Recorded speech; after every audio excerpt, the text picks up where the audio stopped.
So Matt, how did it feel today, blending in at your first practice here with the Atlanta Falcons? It felt good. Just get out there and play football.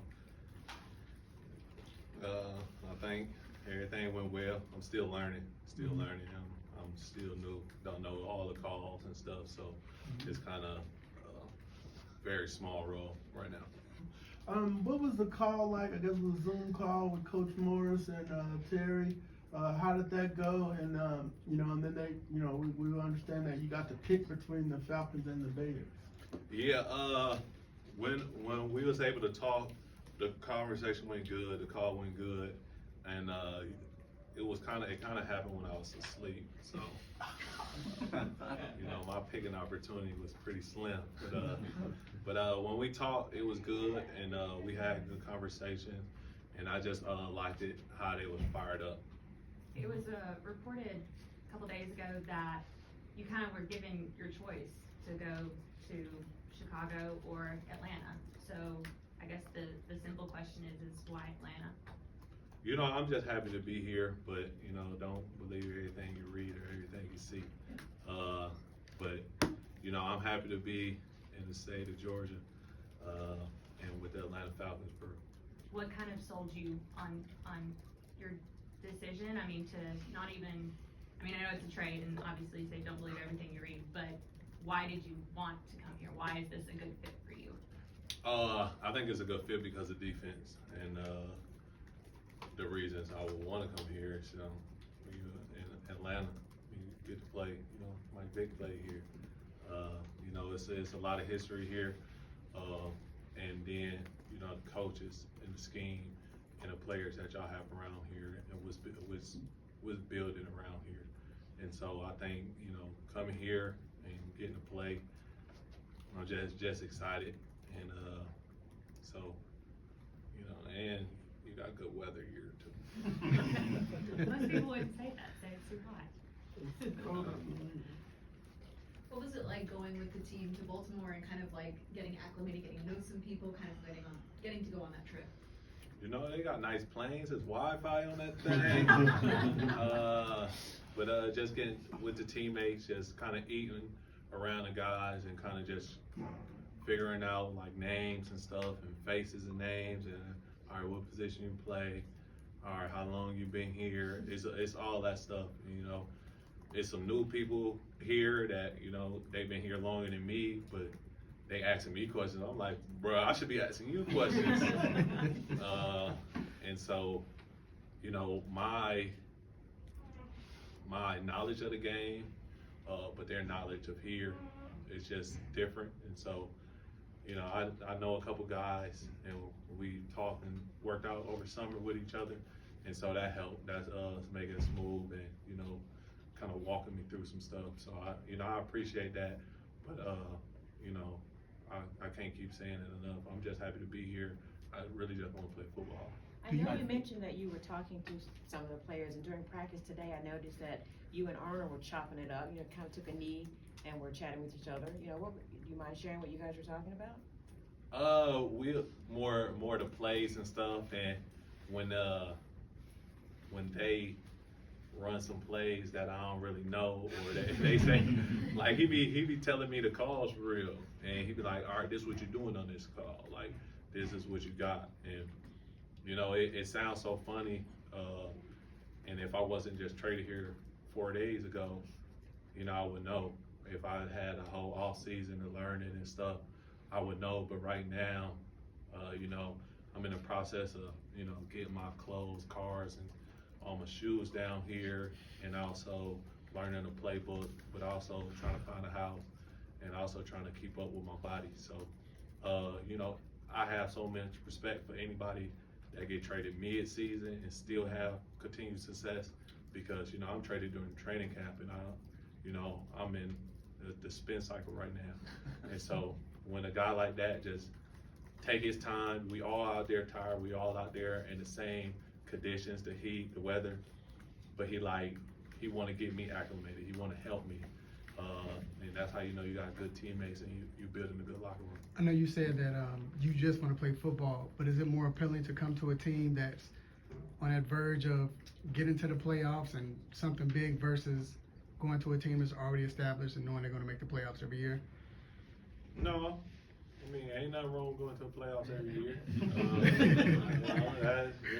But coming here, and I didn't know it before I got in the building, but you see the culture, you see how Rock interacts with the players and how players interact with each other, and you see like even though we compete, like if somebody like going down, like people not finishing them or it's not too many fights out there, and maybe that's because it's later in training camp, I don't know, but you see that the locker room is stable, and I don't know if y'all ever been in there or whatever, but people are mixed up in different sections. It's not just like the DBs right here, all the DBs, so it don't get that like clicky posse type stuff. Everybody's intertwined in some type of way. This team has been searching for some pass rush for a while, so could you just talk about your skill set as a player and what you think you're gonna be able to help this team do? Man, I'd love to brag on myself, but I won't. I think I have a lot of film out there, a lot of stats, a lot of whatever. So I just gotta let that translate to out here and playing fast. I think that's the biggest thing for any player when they play free and they play fast, because the scheme. And so I think learning the playbook will make way more difference than anything I did in the past, or any type of pass rush move that I know is actually understanding the playbook and understanding like where my team gonna be, because I think that's one of the best things I could do. I would know where Bentley is, or if LG seen this type of block, I know I can steal a rep because he's gonna cover me, and so I need to get that chemistry with my teammates as well. I'm Going curious. back, You go. and going back to what you said about kind of your transition, how everything's been crazy and everything, like going to that where you only have a couple weeks to the regular season, how are you preparing for this expedited or quick, everything ramped up speed and getting ready to go to the game when you're worrying about where you're gonna live, worried about your clothes, you're worried about the playbook, everything like that? Well, I'm making Marquita, that's my sister, I'm making her go pack my house up and ship everything down here. But other than that, regardless of all of that stuff, is a business, and I got to do my job. And so if the football ain't right, ain't nothing else gonna be right. And so I gotta make sure number one is a priority, and all my people around me know that, and they kind of just know how to get down. It's like once it hit July, it's like, all right, we can't call this phone that much, or we can't keep asking them for stuff that much, because I get mad quick, like y'all know I'm busy, but I got a great support staff and support system, and they're gonna come out here and help me. And one of my good friends since elementary live out here, so he was just riding with me around all day yesterday looking for houses and stuff. So I got a good support staff, and the team and upstairs are both helping me, so that really helps a lot too. I'm curious, when you are looking kind of back over the last year and having to go through the injury, and you're really trending in such a good direction before the injury, what did you kind of learn about yourself over the last year and having to go through that? Man, I knew God, but I encountered him over that time. Like, oh man, that was a period for me.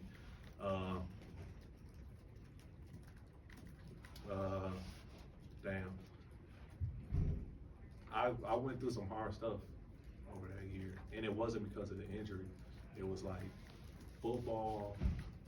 This game masked so much stuff. Like I said, a lot of people stopped calling me around a certain time, and I didn't have that. So I learned a lot about myself. Do you think you're stronger because of it? As a man, yeah, but football player, yeah, we gonna see.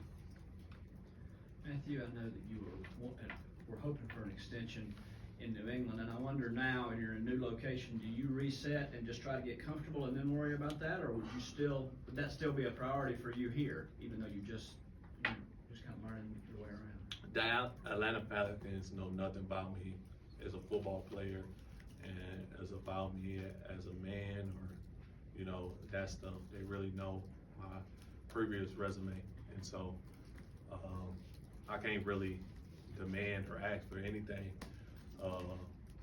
that I haven't worked for, and that's where I've been my whole life. So I'm gonna work for it, man. You know, I got my GB hat on, man. I came from the D2, so I'm gonna work for it. Huh? I was gonna mention, you got your hat. How have, maybe the single move that made you a great player at Grand Valley? You get to the pros, drafted by the Patriots, and now you have to have a second move or a third. How have you developed, and introducing yourself to us, how have you developed as a pro to where there's very little that you need to work on, it's just you need to maintain stuff. You're always learning, but what is it about your game that you first noticed from Grand Valley that I'm a pro now, I gotta start doing things a little bit differently? Well, it was when I first got in the locker room in Maryland. Steve Smith told me exactly how many rookies or undrafted rookies was coming in, how many vets that was in the league, how many of this, how many of that, and he told us like every year somebody gonna try to take your job. And so he was just, and then at the end he was just like, be a pro. Like, man, what do you mean? Like, we all pros, we all get to this level. It's like, nah, like, you don't see. It's gonna be people that come in and out them doors, and they gonna get eggs, they gonna get some free Gatorades, and you'll never see them again. And through my 9 years, he hasn't lied yet. It's people that come in and out the doors like players, right? People come in and out the door, and you just don't want to be in that. So becoming a pro and working on my game and putting myself, you know, deep into football when it's time to, that's because, you know, this is not for long. You don't get it for long, and when it's over, it's over. And when I retire and I hang up, like, I really only want to see y'all like once every a year. Like if I go to a Pro Bowl or Super Bowl or something but I want to retire and be able to do what I want. And so right now, I really hone in and focus on the football stuff, because when I'm done, like I can't get nothing back. To that point, going into this year, what goals do you have for yourself? As you kind of seem like you have like some conviction, a little bit of a chip on your shoulder. So what are you hoping 2024 holds for you? I never ever like really set a goal, and I don't know if that's a good thing or a bad thing. I just thought like how my mind worked. If you don't reach your goals, did you fail? Like, so like, all right, I'm not gonna set a goal, but I'm gonna go out there and I'm just gonna play with reckless abandon. And so that's the mission. Like the mission is go and destroy everything out there. But, you know, I don't have no goals. I think that's still a good talking point, though. Yeah. When you were growing up, who were the guys that you said, I think I can play like him? I've got a Charles Haley in mind that, you know, the way he was able to get after the quarterback and get around tackles. Who were some of the heroes that you looked up to when you were younger? My oldest brother. Really? Yeah, man. Michael Paul Judon Jr. And he was and he didn't even play DN. I just wanted to be better than him in everything, and I looked up to him. Was it a little competitive at Thanksgiving football? Oh, heck yeah, yeah. It's not. It's 10 of us. It's 10 of us. So like we get competitive in everything, hooping, baseball. I'm from Michigan, so the Palm of Freeze, we play hockey, like everything. Like I was trying to be better than him in everything, and I think the funnest time I ever had was we used to work out when I was going from a junior to a senior in high school. We used to work out, and he bought weights, he bought all this stuff, and we just used to grind. And it was the funnest time I ever had. Following up on Tori's question, just talking about your background and stuff, do you feel like when a team trades for you, that you kind of get even more of a chip on your shoulder to prove yourself to them? I don't know. It's my first time being traded. You know, I signed a free agency. I think when you go to a new team, that just means they want you there. You know, I wasn't picked off a waiver wire or something. I wasn't like to fill an empty spot or void. I think the team looked at their roster and was like, this guy can improve that room. And so I just got to come out here and do what I do, be me, and then I think that'll help, and the pieces will fall where they may. Kind of going off that a little bit. The Falcons have kind of fixated on pass rush a lot. The last couple of years, they've struggled. 2-3 years ago, they were worst in the league. Last year they improved, but they lost 2 guys that were leading sacks. In saying that, there are numbers and sacks to be had in this room, right? How exciting is that for you to come in here and kind of be make an immediate impact? Good, but I think as a good pass rusher and as a good player, just in general, you make other players better around you. You know, it's kind of like that LeBron effect. You know, so if I get 12 sacks, but our room at 40, you know, like that's good. That's good. I'm causing problems, and that give Grady like 3 or 4 more sacks on a hell of a total, a hell of a career that he has. Or we just ping ponging the quarterback back to the edges, and so that's great as well. And so that's why it's just hard. Like I'll be like, all right, I want to break the record. I want to break the record for sack. All right, but sometimes you get double teamed and you get slid to. So it's like, all right, build a wall for that person that get that one-on-one. And so, I'm just coming here to improve whatever I can. So if that's sack productions, or that's TFLs, or that's negative plays, or that's 3 and outs, or that's our 3rd down defense, or that's whatever it is, whatever y'all want to stat, and whatever y'all want to. That's what I'm trying to do.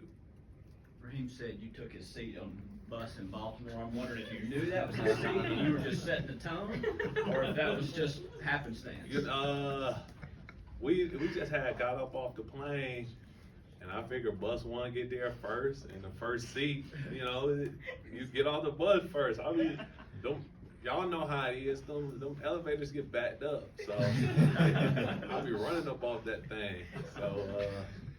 He got it though. He got it. He the head man in charge, and I don't want to ruffle no feathers. Well, to follow up on that, he actually said this morning, we asked him if there was a fine or punishment for trying to steal his seat, and he said first time's a warning, second time he would put hands on you. Man, see, and that's the worst thing. It's 2 seats there. We could both sit. But, he got it from now on, and like I said, like I came out to practice, I was like, man, I don't even know where I'll go. I'm just out there, and so, I ain't know he sat there. We ain't do it like that where I came from. We had the first bus, they took the second bus, but all right. The first bus, first seat, that's Rob's seat. All right. There was a shot of you in Baltimore on the sideline, and there's a kid up in the stands, and you're signing autographs. Talk about your experience and now that you've been around for a while and what you did to get back.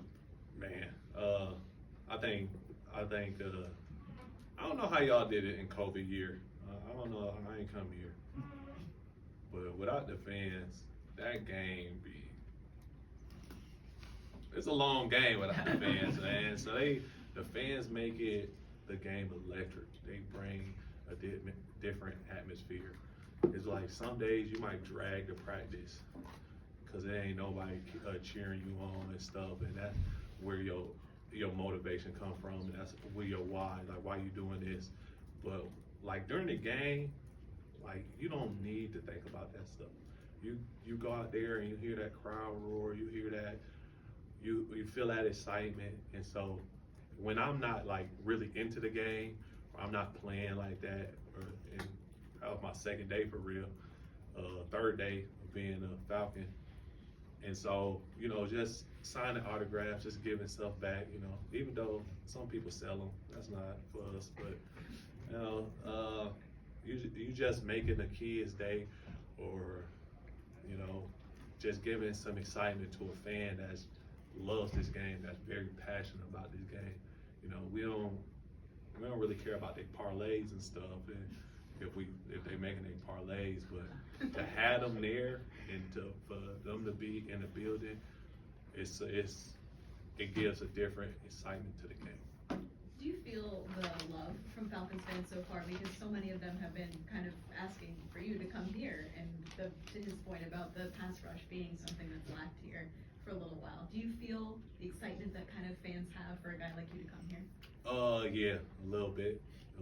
So, yeah, I'm just happy to be here. It's always good to be wanted.